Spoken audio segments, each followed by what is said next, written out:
Watching my phone battery go from green to red kind of makes my stomach drop.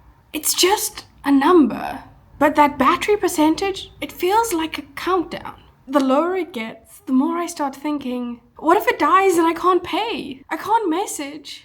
I can't navigate. It's not this fear of missing out. It's fear of being cut off.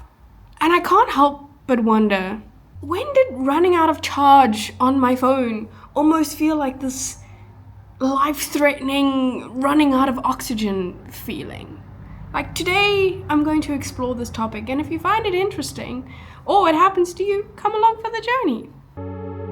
Welcome to the insides of my logbook, while doing a PhD in AI. I'm hoping that you think, I hadn't thought about it like that. So the phone's battery meaning was only really to indicate how much juice you had left on your phone. Didn't really have any extra meaning. But now, it seems to be a measure of control. The little icon in the top right-hand corner of our phone quietly dictates how calm or anxious we feel. A green battery means safety and nothing to worry about. Red means it's time to start panicking.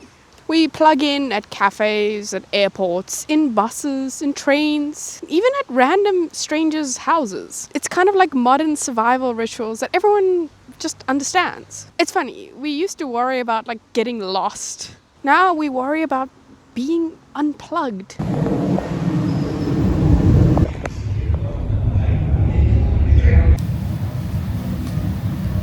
But somewhere along the way, our phones stopped being just a tool. It became part of our daily lives, this infrastructure that we just use. It holds our maps, our wallets, our memories, and also our connections. So when the battery runs low, it's not just the device shutting down. It's everything that it carries. We no longer have access to it. And we feel it in our body. This restless twitch to check the percentage. Will we be okay? The quiet urgency to find a socket to plug in. We don't just rely on our phones. We rely on what they make possible. Certainty, direction, and belonging. Without them, we're not just disconnected. We're disorientated.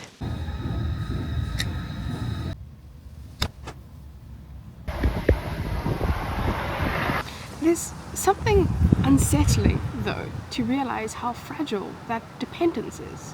One number, 3%, 2%, 1%, and the whole system starts to wobble. It's this instantaneous, anxious switch that are, for most of us, at least me, my sense of stability now has a battery life. And it's kind of why I even carry, I'm trying to look in my bag now, I even carry a power bank with me all the time. And maybe that's this weird quiet truth of modern dependence. It doesn't feel like control. It feels like this weird trust that we don't actively give away, but we become so dependent on our phones.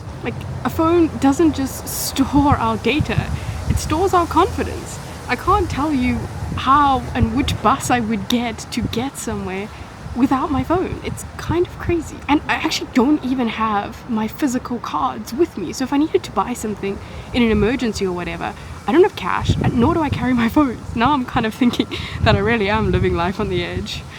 Wow, that is quite a sad first world problem. Because when I don't have my phone, I feel the absence of this certainty itself. And it's not like I can't live without my phone. I certainly can. But I feel like I've forgotten how to exist in this uncertain world of do I ask people for directions? How do I ask for money? That's such a hard thing to do. I remember once in my old apartment in the Netherlands, I got locked out of my key just didn't work. And I didn't bring my phone with me because I was just doing laundry. I had to go up to some random person and be like, can I use your phone? I promise I'm not scamming you. I'm not going to steal it.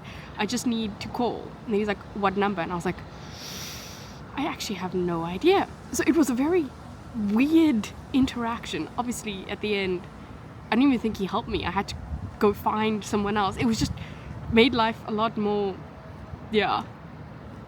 And from then on, whenever I do laundry or anything small, if I leave the apartment, I bring my phone with me.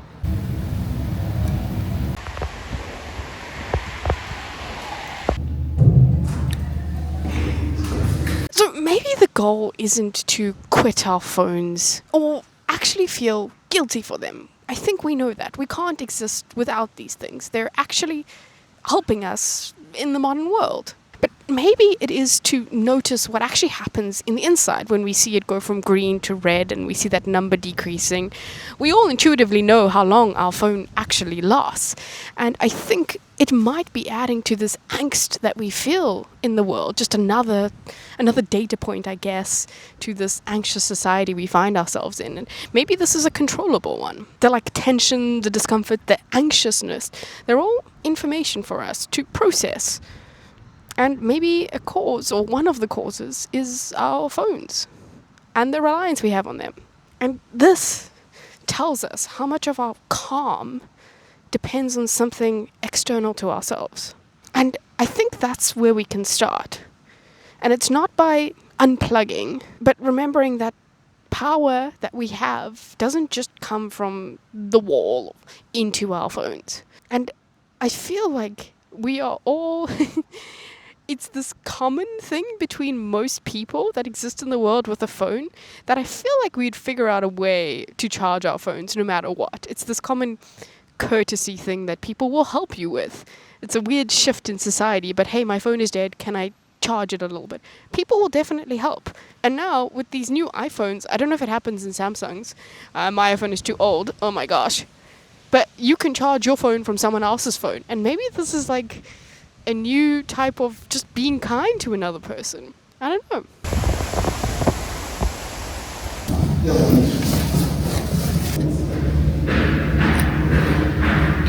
Okay, I invite you to imagine a world where all the batteries die. So, phones, cars, Wi-Fi, everything is off. Basically, a huge power outage. It's not an apocalypse, it's just quiet. People would obviously panic at first. Not because we're in danger, but because we've lost this map of what to do in a day, where to go, who we're talking to, how to pay. Then slowly, we'd start adapting and improvising because humans were good at that. We'd write down directions. We start talking to strangers. We trust our memory again. And maybe, just maybe this is the type of recharge that we actually need as a society to be like, oh my gosh, we can still rely on ourselves. And we don't just need this thing all the time. I don't know if that will ever happen, but I did remember a few months ago in Spain, there was like a power outage. And also with the wars happening in Europe here, the Netherlands was like, you need to have 75 euros cash per person. You need to have these sort of things. The government actually issued that. So maybe one day we will have this huge power outage. Who knows? And maybe, obviously the situation is bad for that to happen. I'm not saying that it's good. But maybe we would learn something from it? I don't know. Anyway, I'm gonna go to